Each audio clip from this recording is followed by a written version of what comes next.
اللہ تعالیٰ کے نزدیک بہترین خطا کار وہ ہیں جو کثرت سے توبہ کرنے والے ہوں۔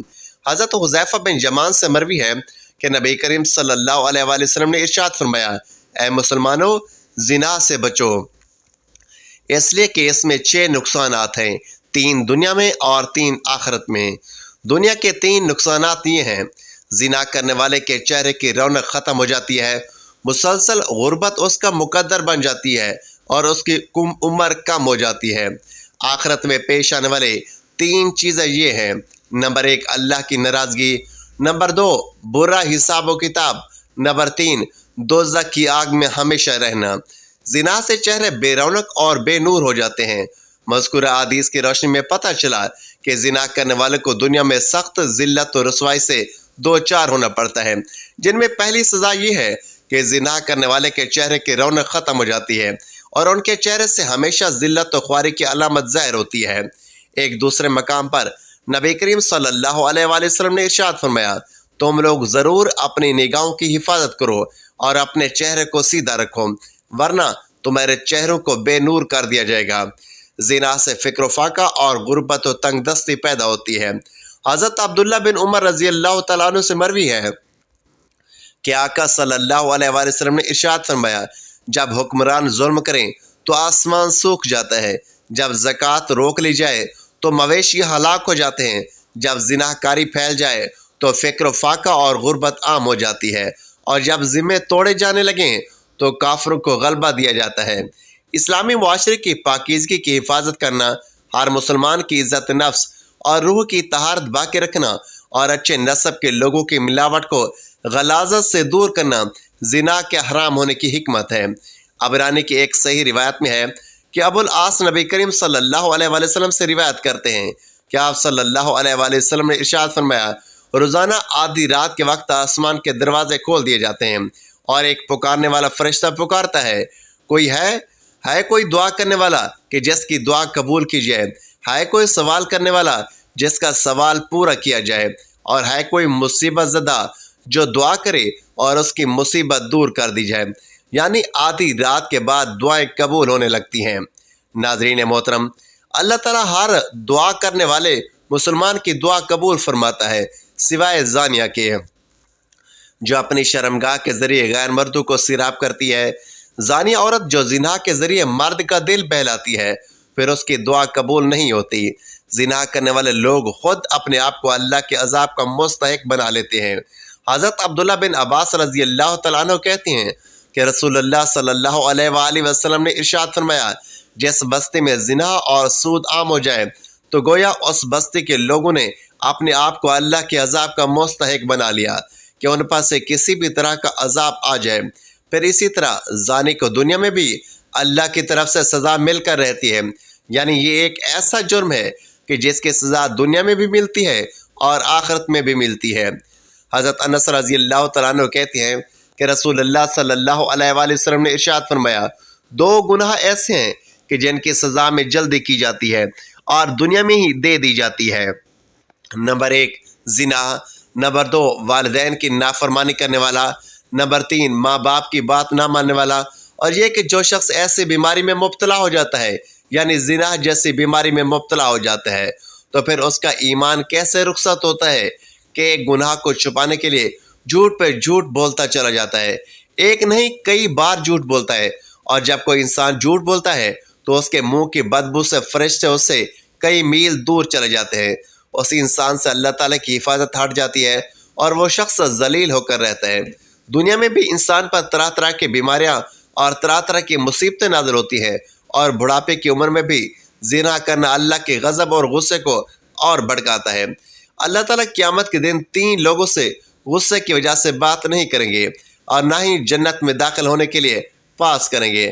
ابو معاویہ حدیث کے راوی ہیں، نے کہا، اور نہ ہی اللہ تعالیٰ ان کی طرف نظر کرم فرمائیں گے اور ان کے لیے دردناک عذاب ہے۔ بوڑھا زانی، نمبر 2 جھوٹا حکمران، نمبر 3 متکبر فقیر۔ پھر اسی طرح جس بستی میں زنا عام ہو جائے وہاں موتیں بہت ہونے لگتی ہیں، موت کی کثرت ہو جاتی ہے، قتل کی کثرت ہو جاتی ہے۔ پھر اسی طرح کسی بھی غیر حاضر شخص کی بیوی سے زنا کرنے والے شخص پر اللہ تعالیٰ قیامت کے روز ایک سانپ مسلط کر دیں گے یعنی کسی عورت کا شوہر کہیں گیا ہوا ہے اور ظاہر ہے کہ شوہر بیوی کا محافظ ہوتا ہے، اور اب اگر وہ اکیلی ہے تو اس کو اکیلا پا کر کسی نے اس کے ساتھ اگر برائی کی، ایسا شخص قیامت کے دن اس انجام سے دو چار ہوگا۔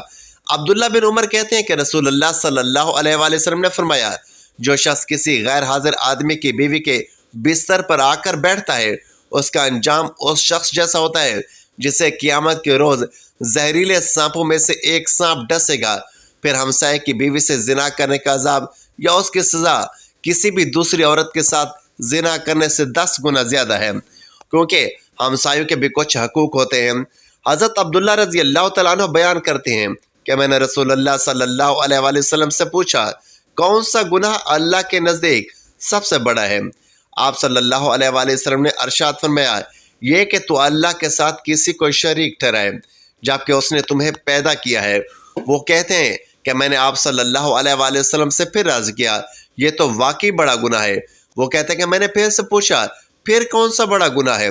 آپ صلی اللہ علیہ وآلہ وسلم نے ارشاد فرمایا، تو اپنی اولاد کو اس اندیشے سے، اس خوف سے قتل کر دے کہ وہ تمہارے کھانے میں شریک ہوگی۔ وہ کہتے ہیں کہ میں نے ان کو پوچھا، پھر کون سا بڑا گناہ ہے؟ پھر آپ نے فرمایا، پھر یہ کہ تو اپنے ہمسائے کی بیوی کے ساتھ زنا کرے۔ صحابہ کرام رضوان اللہ علیہ اجمعین نے بڑے گناہوں سے متعلق دریافت کیا تو آپ صلی اللہ علیہ وآلہ وسلم نے انہیں سب سے بڑے گناہوں کے بارے میں بتایا کہ وہ شرک اکبر ہے، جسے اللہ تعالیٰ صرف توبہ ہی سے بخشتا ہے۔ اگر شرک اکبر کا مرتکب بغیر توبہ کیے مر گیا تو وہ ہمیشہ ہمیشہ جہنم میں رہے گا۔ دوسرا بڑا گناہ یہ ہے کہ آدمی اپنے بچے کو اس خوف سے مار دے کہ وہ اس کے ساتھ اس کے کھانے میں شریک ہوگا۔ چنانچہ کسی ایسی جان کو مار دینا جسے اللہ نے حرام کیا ہو، اس کا مرتبہ بڑے گناہوں میں دوسرا ہے۔ گناہ اور اس کی سزا اور بھی زیادہ ہو جاتی ہے کہ مقتول قاتل کا قریبی رشتہ دار ہو، اور یہ اور بھی زیادہ ہو جاتی ہے جبکہ قاتل کا مقصد مقتول کو اللہ کے رسول سے محروم کرنا ہے، جسے اللہ نے قاتل کے ہاتھ پر جاری فرمایا ہے۔ پھر یہ آدمی اپنے ہمسائے کی بیوی سے زنا کرے۔ کبیرہ گناہوں میں تیسرا درجہ زنا کا ہے۔ اس کا گناہ اور بھی زیادہ بڑا ہو جاتا ہے جبکہ جس عورت سے زنا کیا جائے وہ ہمسائے کی بیوی ہو، جس کے ساتھ شریعت نے حسن سلوک، نیکی اور اچھی صحبت کی نصیحت کی ہے۔ حضرت مقداد رضی اللہ تعالیٰ عنہ کہتے ہیں کہ رسول اللہ صلی اللہ علیہ وآلہ وسلم نے اپنے صحابہ سے دریافت فرمایا، زنا کے بارے میں تمہارا کیا خیال ہے؟ صحابہ نے عرض کیا، زنا کو اللہ اور اس کے رسول صلی اللہ علیہ وآلہ وسلم نے حرام قرار دیا ہے، لہٰذا وہ قیامت تک حرام ہے۔ پھر آپ صلی اللہ علیہ وآلہ وسلم نے صحابہ کرام سے پوچھا، ایک آدمی اگر 10 عورتوں سے زنا کرے تو یہ گناہ اس سے کم ہے کہ آدمی اپنے ہمسائے کی بیوی سے زنا کرے؟ ہمسائے کی بیوی سے زنا ایک تو ہمسائے کا حق پامال ہوتا ہے، اس کے علاوہ کیا وجہ ہے کہ اس کو زیادہ برا کہا گیا ہے؟ اعتماد کا رشتہ ہوتا ہے، ساتھ ساتھ گھر ہوتے ہیں تو سارے راز معلوم ہوتے ہیں کہ کس دن کون اکیلا ہے، کون گھر میں ہے یا نہیں ہے۔ پھر اسی طرح تانگ جاگ کے مواقع بھی ہوتے ہیں اور کئی طرح کی خرابیاں اس میں آ جاتی ہیں۔ کسی بھی وقت دماغ سکون میں نہیں رہتا، انسان ایک خوف کا شکار رہتا ہے۔ ناظرین، کیا آپ کو پتہ ہے کہ آخرت میں ایسے شخص کا انجام کیا ہے؟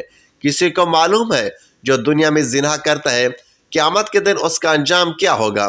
نبی کریم صلی اللہ علیہ وآلہ وسلم کی حدیث روایت کرتے ہیں کہ آپ صلی اللہ علیہ وآلہ وسلم نے ارشاد فرمایا کہ معراج کے موقع پر آپ نے حضرت جبرائیل علیہ السلام سے پوچھا کہ جو مناظر آپ نے مجھے دکھائی ہیں ان میں سب سے پہلے جس شخص پر آگ کا گزر ہوا اس کے جبڑے، نتنے اور آنکھیں گدی تک لوہے کے آلات سے چیری جا رہی تھی، تو یہ کون شخص تھا؟ یہ کون تھا؟ تو بتایا گیا کہ یہ وہ شخص تھا جو صبح کے وقت گھر سے نکلتا، جھوٹی خبریں پھیلاتا جو آنن فانن ساری دنیا میں پھیل جاتی، اور اب تو میڈیا کے ذریعے ایک جھوٹ پوری دنیا میں کروڑوں مرتبہ پھیل جاتا ہے۔ اور ننگے مرد اور عورتیں جو آپ نے تندور میں جلتے ہوئے دیکھے وہ زانی مرد اور زانی عورتیں تھیں، یعنی دنیا میں زنا کرنے والے مرد اور زنا کرنے والی عورتیں تندور کے اندر آگ میں جل رہے تھے۔ اور تیسرا وہ شخص جو خون کی ندی میں غوطے لگا رہا تھا، ہم نے دیکھا کہ جس کے منہ میں بار بار پتھر ڈالے جا رہے تھے، یہ وہ شخص تھا جو دنیا میں سود کھاتا تھا۔ اب دیکھیں کہ یہ ایک ایسی بیماری ہے، ایک ایسی خرابی ہے کہ جس کو افسوس کے ساتھ کہنا پڑتا ہے کہ اس مسلمان معاشرے میں اس کو خرابی بھی نہیں سمجھا جاتا ہے۔ ایک وقت تھا کہ جب اسے بہت ہی بڑی برائی سمجھا جاتا تھا، اور کوئی شخص اگر ایسی برائی کے قریب سے بھٹکتا تو اسے ذلت کی نگاہ سے دیکھا جاتا تھا، اسے ذلت اور رسوائی کا سامنا کرنا پڑتا تھا۔ لیکن اب آپ دیکھتے ہیں کہ عموماً لوگ اس کو برا نہیں سمجھتے، یا آپ معمولی سمجھتے ہیں اور کہتے ہیں اچھا کر لیا غلط کام، کوئی بات نہیں، بعد میں توبہ کر لیں گے، معافی مانگ لیں گے۔ لیکن کبھی یہ نہیں سوچا کہ اگر توبہ کی مہلت ہی نہ ملی تو کیا کریں گے؟ اللہ نے توبہ کی توفیق ہی نہ دی تو پھر کیا کریں گے؟ حضور نبی کریم صلی اللہ علیہ وآلہ وسلم کی خدمت میں ایک خاتون آئی اور کہنے لگی کہ مجھ سے گناہ ہو گیا ہے اور میرے پیٹ میں ناجائز بچہ ہے۔ آپ صلی اللہ علیہ وآلہ وسلم نے فرمایا میں کیسے مان لوں کہ تو نے بدکاری کی ہے؟ پھر اس خاتون نے حقیقت بتائی تو آپ صلی اللہ علیہ وآلہ وسلم نے فرمایا کہ جاؤ اور بچہ پیدا ہونے کے بعد پھر آنا۔ پھول جیسا بچہ پیدا ہوا تو بچہ گود میں لے آئی۔ یا رسول اللہ صلی اللہ علیہ وآلہ وسلم اب میں کیا کروں؟ تو آپ صلی اللہ علیہ وآلہ وسلم نے فرمایا کہ غلطی تیری ہے، بچے کی نہیں، واپس جاؤ، اسے دودھ پلاؤ، جب روٹی کھانے لگے تب میرے پاس آنا۔ اور صحابہ کرام رضوان اللہ علیہ اجمعین کہتے ہیں کہ جب 2 سال بعد وہ عورت آئی تو بچے کے ہاتھ میں روٹی کا ٹکڑا تھا، اور جب آئی تو رونے لگی اور کہا اے محبوب خدا صلی اللہ علیہ وآلہ وسلم، ساری رات مجھے نیند نہیں آتی، یہ گناہ چبھتا ہے اور مجھے پریشان کرتا ہے، اور اگر آج میں مر گئی تو اللہ کی بارگاہ میں کیا جواب دوں گی؟ نظر کرم فرمائیے۔ تو آپ صلی اللہ علیہ وآلہ وسلم نے فرمایا کہ بچہ ایک صحابی کو دے دو اور اس سے کہو کہ اس کی اپنے بچوں کی طرح پرورش کرنا۔ پھر فرمایا کہ اس خاتون کو باہر لے جاؤ اور پتھر مار مار کر سنسار کر دو، یہاں تک کہ وہ انتقال کر گئی۔ آپ صلی اللہ علیہ وآلہ وسلم نے 2 صحابیات کی ڈیوٹی لگائی اور فرمایا کہ اسے اٹھاؤ، غسل بھی دو، کفن بھی پہناؤ، اور جب یہ کام ہو گیا تو حکم ہوا کہ صفیں سیدھی کرو، میں خود اس کا جنازہ پڑھوں گا۔ تو صحابہ کرام نے کہا اے نبی کریم صلی اللہ علیہ وآلہ وسلم، اس کا جنازہ آپ پڑھیں گے؟ تو میرے پیارے آقا صلی اللہ علیہ وآلہ وسلم نے اس خاتون کو معاشرے سے کاٹا نہیں، بلکہ آپ صلی اللہ علیہ وآلہ وسلم نے فرمایا کہ تو نے اس کا گناہ دیکھا ہے مگر اس کا احساس نہیں دیکھا، اس کی توبہ کا انداز نہیں دیکھا، اس کی تڑپ نہیں دیکھی، بارگاہ خدا بندی میں سرخرو ہونے کا جذبہ نہیں دیکھا۔ آپ صلی اللہ علیہ وآلہ وسلم نے فرمایا کہ اس نے اتنی اعلیٰ توبہ کی ہے کہ اگر ساری امت میں بانٹ دو تو اللہ سب کی بخشش فرما دے گے۔ ایک نوجوان صحابی جسے لوگ معاذ رضی اللہ تعالیٰ عنہ کے نام سے جانتے تھے، ان کی شادی مدینہ منورہ میں ہوئی تھی۔ ایک دن شیطان نے ان کو پھسلایا، ان کو ایک انصار کی لونڈی پر میل کر دیا اور راہ حق سے ہٹانے کی کوشش کی۔ معاذ رضی اللہ تعالیٰ عنہ شیطان کے جال میں پھنسے، اس لونڈی کو تنہائی میں لے گئے۔ اب یہ دونوں تھے اور تیسرا ان میں شیطان تھا۔ وہ برائی کو ان دونوں کے لیے نہایت پرکشش اور خوبصورت بنا کر پیش کر رہا تھا۔ وہ دونوں بہک گئے اور جوانے کی طغیانی کا شکار ہو گئے۔ جب معاذ رضی اللہ تعالیٰ عنہ اپنے جرم سے فارغ ہوئے تو شیطان نے اس کا ساتھ چھوڑ دیا۔ اب وہ پھوٹ پھوٹ کر رونے لگے اور اپنے نفس کا محاسبہ کرنے لگے اور اپنے آپ کو ملامت کرنے لگے۔ گناہ کی آگ ان کے دلوں کو جلانے لگی۔ وہ بے قرار ہو کر آپ صلی اللہ علیہ وآلہ وسلم کی خدمت میں آئے اور آپ صلی اللہ علیہ وآلہ وسلم کے سامنے کھڑے ہو گئے۔ احساس گناہ اسے تڑپانے لگا، کہنے لگے اے اللہ کے رسول صلی اللہ علیہ وآلہ وسلم، مجھ سے گناہ ہو گیا، یعنی زنا ہو گیا، مجھے پاک کر دیجئے۔ نبی کریم صلی اللہ علیہ وآلہ وسلم نے ان کی طرف سے منہ پھیر لیا۔ وہ دوسری جانب گئے، بولے اے اللہ کے رسول صلی اللہ علیہ وآلہ وسلم، میں شیطان کے جھانسے میں آ گیا تھا، زنا کر بیٹھا ہوں، مجھے پاک کر دیجئے۔ نبی کریم صلی اللہ علیہ وآلہ وسلم نے فرمایا تجھ پر افسوس ہے، واپس چلا جا اور اللہ تعالیٰ سے اپنے گناہوں کی معافی مانگ اور توبہ کر لے۔ وہ تھوڑی دیر بعد پھر آ گیا۔ گناہ کی آگ نے اس کا آرام چھین لیا، وہ صبر نہ کر سکا۔ نبی کریم صلی اللہ علیہ وآلہ وسلم اس کے بارے میں حکم دیا کہ اسے یہاں سے نکال دو، چنانچہ اسے نکال دیا گیا۔ وہ چوتھی مرتبہ پھر چلا آیا۔ نبی کریم صلی اللہ علیہ وآلہ وسلم نے لوگوں سے پوچھا کیا یہ دیوانہ ہے؟ لوگوں نے کہا اے اللہ کے رسول صلی اللہ علیہ وآلہ وسلم، ہم تو اس میں ایسا کوئی مزہ نہیں پاتے۔ آپ صلی اللہ علیہ وآلہ وسلم نے فرمایا شاید اس نے شراب پی ہوئی ہے، اس لیے ایسی حرکتیں کر رہا ہے۔ ایک آدمی کھڑا ہوا، اس نے معاذ رضی اللہ تعالیٰ عنہ کا منہ سونگھا، اسے شراب کی کوئی بو محسوس نہ ہوئی۔ نبی کریم صلی اللہ علیہ وآلہ وسلم نے پوچھا، تجھے پتہ ہے زنا کسے کہتے ہیں؟ اس نے کہا، جی ہاں، میں ایک ایسی عورت کے ساتھ اس طرح حرام کا ارتکاب کر بیٹھا ہوں جس طرح ایک آدمی حلال طریقے سے اپنی بیوی کے ساتھ کرتا ہے۔ آپ صلی اللہ علیہ وآلہ وسلم نے پوچھا، اب اس بات سے تمہارا کیا مطلب ہے؟ اس نے کہا کہ مجھے پاک کر دیجئے۔ نبی پاک صلی اللہ علیہ وآلہ وسلم نے مکمل تفتیش کروائی، جرم ثابت ہونے پر حد جاری فرمائی۔ آپ صلی اللہ علیہ وآلہ وسلم نے حکم دیا اور اسے سنگسار کر دیا گیا۔ جب اس کی نماز جنازہ پڑھائی گئی، اسے دفن کر دیا گیا تو نبی کریم صلی اللہ علیہ وآلہ وسلم دو آدمیوں کے پاس سے گزرے۔ وہ آپس میں باتیں کر رہے تھے کہ دیکھو، اس آدمی پر اللہ نے پردہ ڈالا ہوا تھا، لیکن اس نے اپنے آپ کو خود ہی ہلاکت میں ڈال دیا ہے، حتیٰ کہ اسے پتھر مار مار کر یوں ہلاک کر دیا گیا جیسے کتے مار دیے جاتے ہیں۔ نبی کریم صلی اللہ علیہ وآلہ وسلم خاموش ہو گئے، پھر تھوڑا سا آگے چلے۔ ایک مردہ گدھا پڑا ہوا تھا، اسے دھوپ نے جلا دیا تھا اور وہ پھول چکا تھا۔ جب نبی کریم صلی اللہ علیہ وآلہ وسلم نے اس گدھے کو دیکھا تو پوچھا، فلاں فلاں آدمی کدھر ہیں؟ وہ دونوں بولے، اے اللہ کے رسول صلی اللہ علیہ وآلہ وسلم، ہم یہاں ہیں۔ آپ صلی اللہ علیہ وآلہ وسلم نے فرمایا، اترو اور اس گدھے کا گوشت کھاؤ۔ وہ حیران ہو کر بولے، اے اللہ کے نبی صلی اللہ علیہ وآلہ وسلم، بھلا اسے کون کھا سکتا ہے؟ آپ صلی اللہ علیہ وآلہ وسلم نے فرمایا، ابھی جو تم اپنے بھائی کی عزت پامال کر رہے تھے، وہ اس گدھے کو کھانے سے بھی زیادہ بدتر ہے۔ حضرت معاذ رضی اللہ تعالیٰ عنہ نے ایسی سچی توبہ کی ہے کہ اگر یہ توبہ امت کے مابین تقسیم کر دی جائے تو انہیں کافی ہو جائے گی۔ مجھے اس پروردگار کی قسم جس کے ہاتھ میں میری جان ہے، وہ اس وقت تک جنت کی نہر میں غوطے لگا رہے ہیں۔ ناظرین، زنا کی توبہ کا موضوع انسان کے دل کو ہلا دینے والا ہے، کیونکہ یہ وہ گناہ ہے جو نہ صرف روح کو زخمی کرتا ہے بلکہ انسان کی زندگی، اس کی پاکیزگی اور اس کے رب کے ساتھ تعلق پر بھی گہرا اثر چھوڑتا ہے۔ مگر اللہ کی رحمت کا دروازہ کبھی بند نہیں ہوتا۔ جس بندے کے دل میں ندامت کی ایک چنگاری بھی روشن ہو جائے، اللہ اس کے لیے معافی کے راستے کھول دیتا ہے۔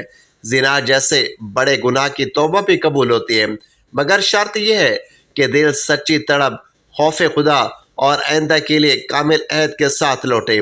جب انسان اپنے رب کے سامنے جھک کر کہے کہ اے اللہ، میں بھٹک گیا تھا، اب میں تیری طرف لوٹ آئے ہوں، تو رحمت الہی اس سے ڈھانپ لیتی ہے۔ توبہ کا حقیقی نور تب ظاہر ہوتا ہے جب انسان گناہ سے دور بھاگے، نفس کی خواہشات کو روکے اور اپنے دل کو پاکیزہ زندگی کی طرف موڑ دے۔